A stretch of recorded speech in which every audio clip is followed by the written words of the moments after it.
की, देवादेव श्री वृषभनाथ जी भगवान की जय हो। 24 शंकर भगवान की जय हो। समो शरण महामंडल विधान की जय हो। संत शिरोमणि गुरुवर आचार्य श्री विद्यासागर जी महाराज की जय हो। बोलिए परम पूज्य मुनि श्री प्रभात सागर जी महाराज की, समस्त आचार्य संघ की। अश्विन शुक्ला अष्टमी का दिन है आज, और आज के दिन मध्य प्रदेश में जन्मे ही नहीं, उन तीर्थंकर प्रभु के 4 कल्याणक हुए। कहाँ पर हुए? भद्दिलपुर, जो आज का विदिशा जिला कहलाता है, वहाँ पर हुए। लेकिन 5वां कल्याणक उनका मध्य प्रदेश में ना होके कहाँ पर हुआ? सम्मेद शिखर सिज्ज क्षेत्र में आज के दिन उन शीतलनाथ जी भगवान को निर्वाण की प्राप्ति हुई। और ये दिन बड़े विशेष दिन होते हैं, और आपके यहाँ तो विशेष महाविशेष है। महाविशेष है कि नहीं? क्योंकि अपन सब 24 तीर्थंकर भगवान की आराधना ही नहीं कर रहे हैं, विशेष पूजन हो रही है। और आज का दिन अंतिम दूसरा है। कल और आप सबको 1 बजने वाले हैं, तैयार रहना, अंत को अच्छे से कर लेना, क्योंकि कल 1008 अर्घ चढ़ेंगे और परसों फिर आप सबके जाने की बात होगी। और क्यों होगी बात? क्योंकि उस दिन हम सब भगवान के साथ हम लोग भी रहें। कल तो आप ही लोग थे, कल परसों हम लोग भी रहेंगे और जिनेंद्र भगवान की आराधना की जाएगी। शीतलनाथ जी भगवान जो हैं, कौन से कूट से मोक्ष गए? विद्युतवर कूट से मोक्ष गए। ये कूट है कहाँ पे? सम्मेद शिखर में है महाराज जी, ज़्यादा तो हम नहीं जानते। ये कूट चंदप्र भगवान के बाद जब ऊपर चढ़ते हैं, वहाँ पे कौन सी कूट मिलती है? वृषभनाथ भगवान की कूट है। उसके बाद श्री शीतलनाथ जी भगवान की विद्युत वरकूट है। वहाँ से वो शीतलनाथ जी भगवान, जिनका गर्भ कल्याणक चैतवदी अष्टमी को था, और जब गर्भ में अष्टमी को आए थे तो निर्वाण भी उनका अष्टमी को ही हो गया। और जन्म और तप कल्याणक बहुत से तीर्थंकरों के एक साथ हैं। उनमें से श्री शीतलनाथ जी भगवान, जिनका जन्म माघवदी 12 को हुआ था, जन्म और तप, ऐसे उन शीतलनाथ जी भगवान को याद करके आप सब अरहंत भगवान की आराधना कर रहे हैं। और आप सबके नगर में अभी तो अरहंत भगवान की आराधना हो रही है। अष्टहनी का पर्व में सुनने में ऐसा आया है कि इस मड़ावरा नगर के सिद्ध भगवान की आराधना करने वाले हैं। णमोकार मंत्र में 5 पद हैं। अरहंत और सिद्ध की आराधना तो इस नगर में होने वाली है। भगवान से प्रार्थना करते हैं कि 3 परमेष्ठी और बाकी हैं, उनकी आराधना भी आपके नगर में हो जाए। अभी तो आप सब 10 दिन में थकने वाले हैं, और फिर उसके बाद थक जाएंगे ना। अभी देखना तो, अभी जैसा नज़ारा आप लोग देख रहे हो, बाद में जैसे लड़की की शादी होती ना, और उसके बाद क्या होता है? विदाई। ये पुरानी बात हो गई है। आजकल के माता पिता अपनी लड़की को ससुराल छोड़ने हंस हंस के जाते हैं। पहले तो दूल्हा लेने दुल्हन को आता था। ये बात तो हो गई। और अब अपन बात करते हैं एक सूक्ति लेकर। जैसे उस दिन सूक्ति की बात की थी, आज पुनः बात कही जाती है। क्या बात है? इस कारिका में जिनकी ने लिखी है, हमने तो कहीं से पढ़ी थी, और वह आपको सुना रहे हैं। दानम दया दमोक्षाणाम दर्शनम दैव पूजनम। दर्शनम देव पूजनम, 5 चीज़ें हो गई। दकारः पंच वर्तन्ते दुर्गतिम नैव याति सः। क्या मतलब हुआ? जहाँ पर ये दकार 5 हैं। दकार का मतलब क्या होता है? डकार नहीं, डकार तो आपको 12 बजे के बाद आएगी। और कुछ लोग ऐसे होते हैं जिनको खाली पेट और डकार आती है। डकार शब्द नहीं यहाँ पर, दकार है। दा से प्रारंभ होने वाले अक्षर का नाम दकार है।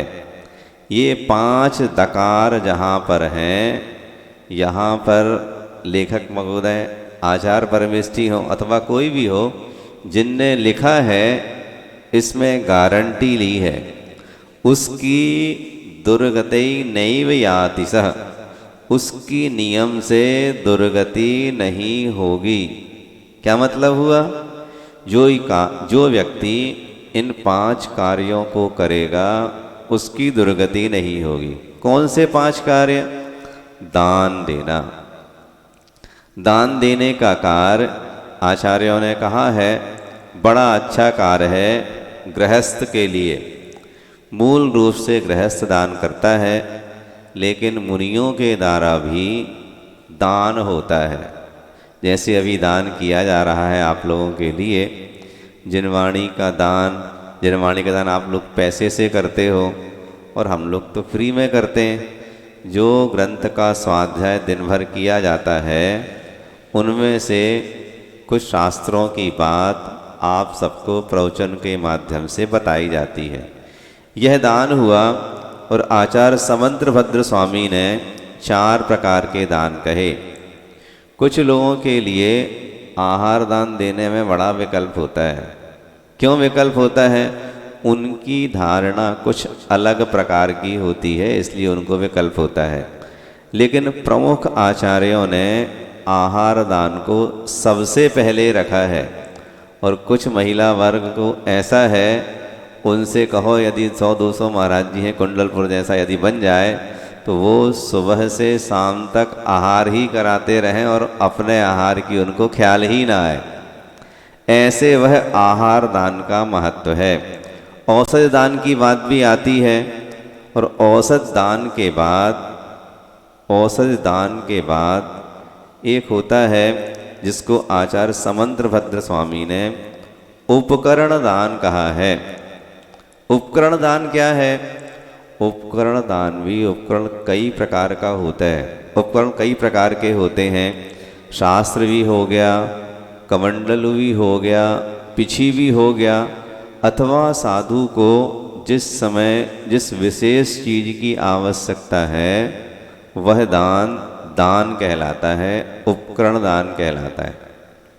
और उपकरण दान के माध्यम से आचार्य श्री कुंद भगवान का पूर्व जो कौंडेश ग्वाला था, उसने उन मुनिराजों को शास्त्र दान किया। उसको पढ़ना नहीं आता था, लेकिन उसने सोचा विचारी की और अपना विवेक का उपयोग किया और साधु को दान देने से आचार्य कुंद स्वामी हुए।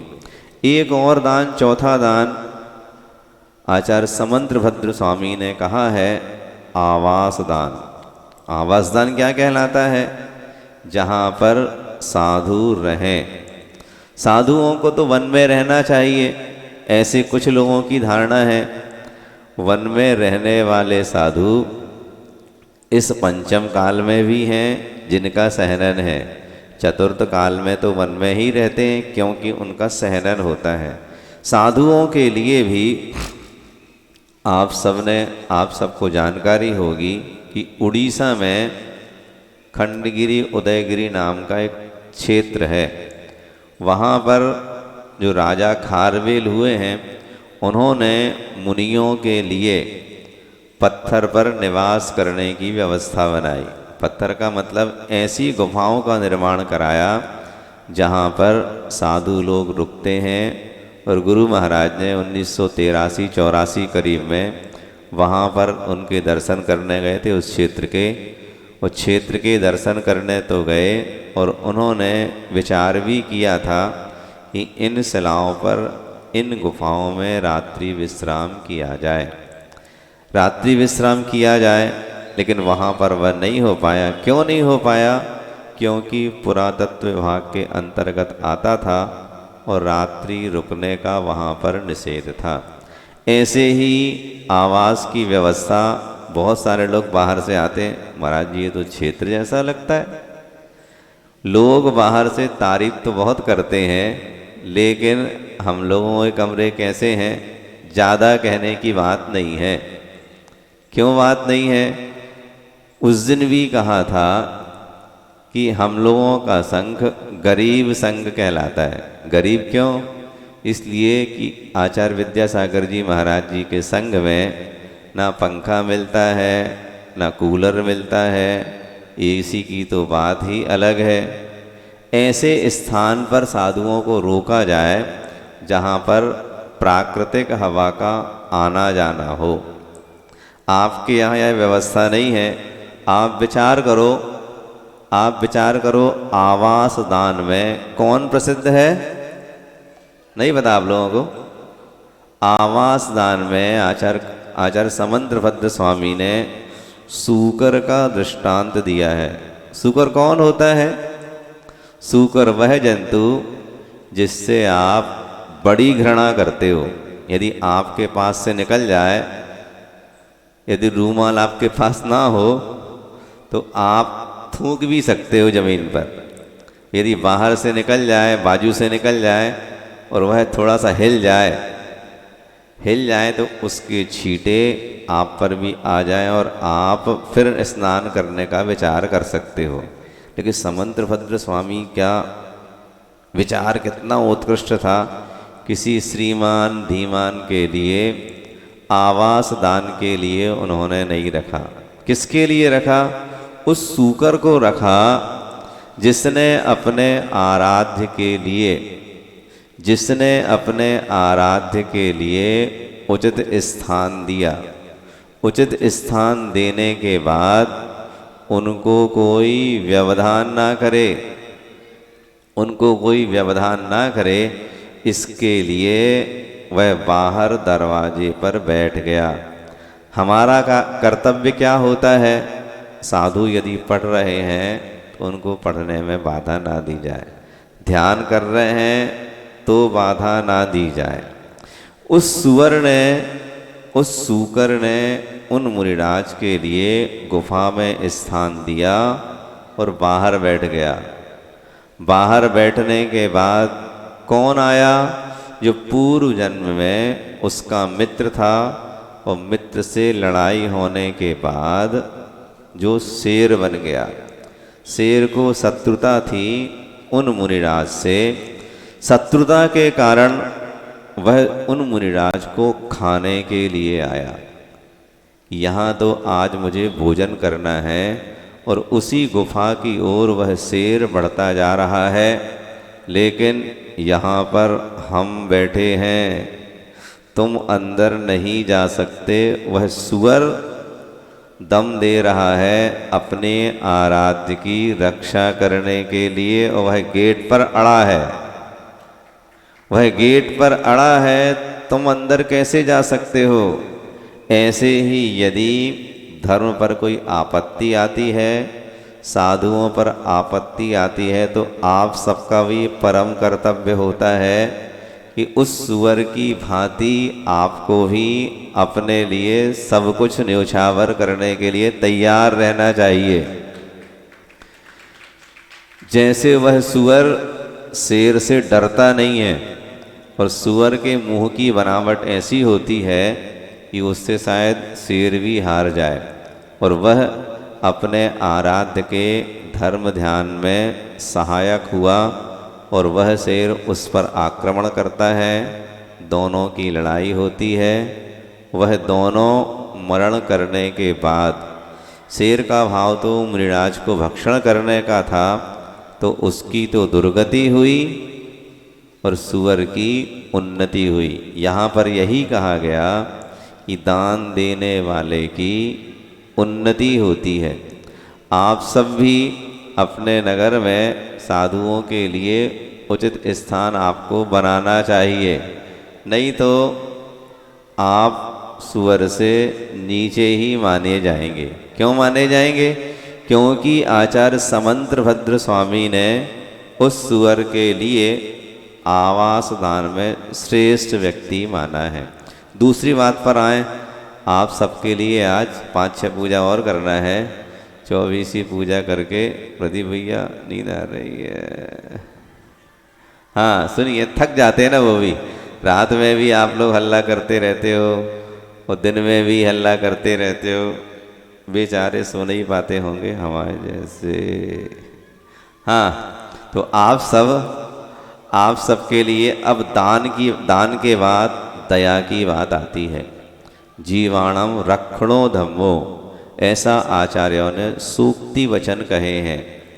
जीवाणम रक्षणो धम्मो, जीवों की रक्षा करने का कर्तव्य प्रत्येक गृहस्थ का होता है।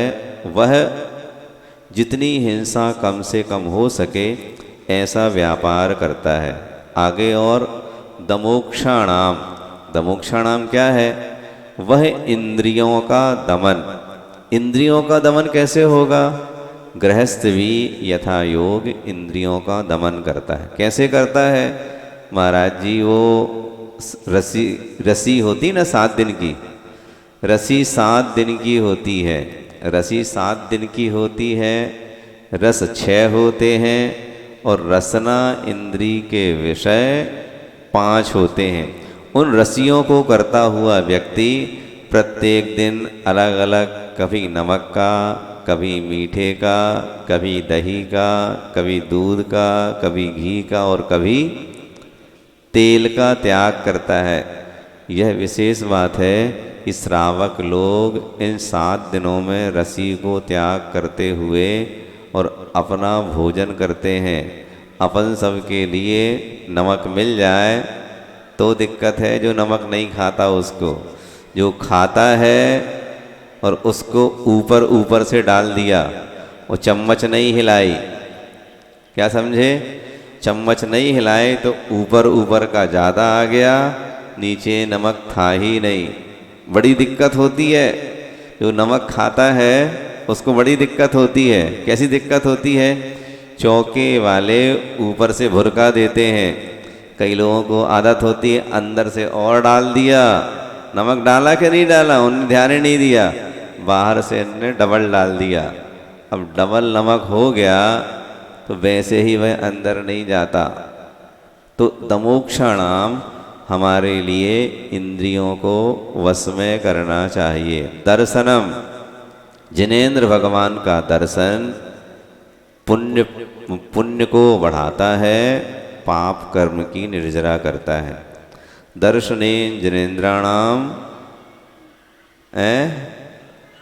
नहीं हम वो नहीं कह रहे, हम धवला पुस्तक 6 की बात कर रहे हैं। वो लाइनें वहाँ पर हैं। पहली बार गुरु महाराज ने 1998 में सागर में पढ़ाई थी, तब से हमने विचार किया था और उसको याद कर लिया था। दर्शनेन जिनेन्द्राणाम पाप संघात कुंजरम शतधा भेद मायाति गिरिर्वज्र हतो यथा। जिनेन्द्र भगवान के दर्शन करने से पाप कैसे नष्ट होते हैं? तब उन्होंने कहा जैसे पहाड़ पर बिजली गिरती है और उस पहाड़ के खंड खंड हो जाते हैं, वैसे ही जिनेन्द्र भगवान के दर्शन करने से, जिनेन्द्र भगवान के दर्शन करने से पाप समूह नष्ट हो जाते हैं। दर्शन करने से पुण्य बस बढ़ता है ऐसी कोई बात नहीं, पुण्य तो बढ़ता ही है, साथ में पाप कर्म की निर्जरा भी होती है। यदि अपने विचार हो कि पुण्य बस बढ़ता हो तो आश्रव होगा, आश्रव के साथ निर्जरा भी होती है। और अंत में देव पूजनम, देव की पूजा करने से, इन 5 कार्य को करने से आपकी दुर्गति नहीं होगी। दुर्गति नहीं होगी मतलब आपकी सुगति होगी। देव पूजनम, देव पूजनम का मतलब देव पूजा से है। 6 आवश्यक में आचार्यों ने अभिषेक के लिए नहीं लिखा, सुन लो अच्छे से, अभिषेक करने के लिए 6 आवश्यक में नहीं लिखा। हम क्या करें महाराज जी, अभिषेक करना छोड़ दें? अभिषेक करने छोड़ने की बात नहीं है। देव पूजा का एक अंग है अभिषेक करना। बहुत सारे लोग भगवान को अभिषेक करके निपटा देते हैं। सुन रहे हो? अभिषेक करके भगवान को निपटा देते हैं। अभिषेक करना एक पूजन का अंग है। अभिषेक तो करना ही चाहिए, साथ में एक पूजन भी करना चाहिए, तब आपके देव पूजन का नियम पूर्ण होगा। फिर महाराज जी अभिषेक करने का आप लोग क्यों कहते हो? आप लोगों की बुद्धि में पाप भरा है। कैसे पाप भरा है? आपसे कहेंगे पूजा कर लो तो आप पैंट शर्ट में पूजा करके भग जाओगे। नहीं, पैंट शर्ट में पूजा करके भग जाओगे। इसलिए कहा जाता है अभिषेक यदि पूर्ण हो गया है तो आप धोती पहन के आओ और भगवान को स्पर्श कर लो। कौन भगवान को? सभी को कर लें महाराज जी। बहुत सारे डुकरे लोग, बूढ़े लोग सब भगवान को छूते हैं, अपना विवेक ही नहीं लगाते।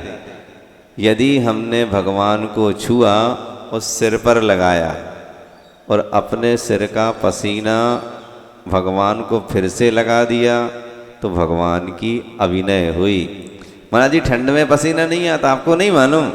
भैया मालूम है, ठंड में पसीना नहीं आता, लेकिन हमारा यह शरीर आचार्यों ने कहा है परम अपवित्र है, खूब ज़्यादा अपवित्र है।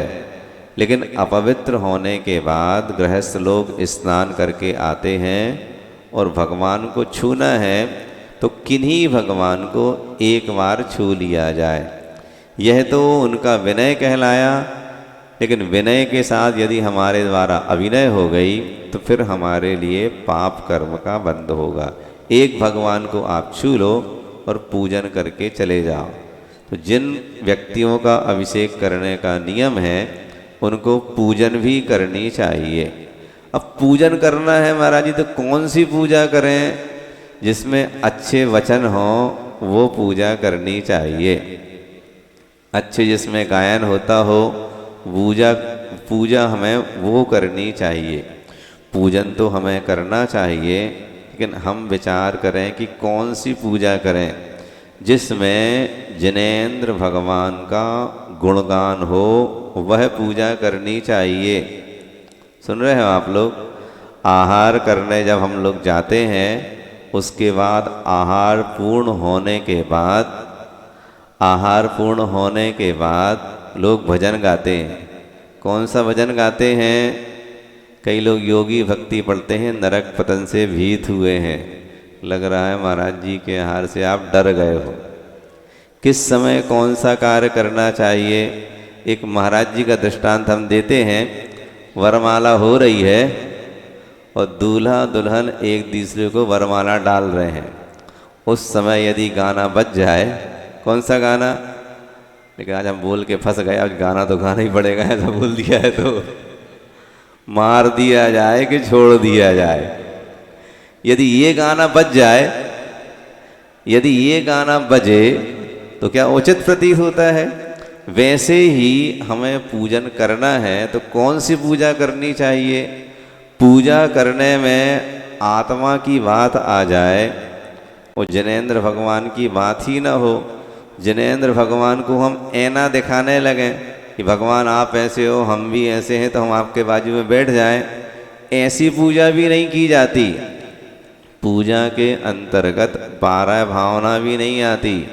बहुत सारे लोग, एक दिन की बात है, यहीं की बात है, पता नहीं रात में कोई पूजा पढ़ रहा था, और कौन सी पूजा कर रहा था?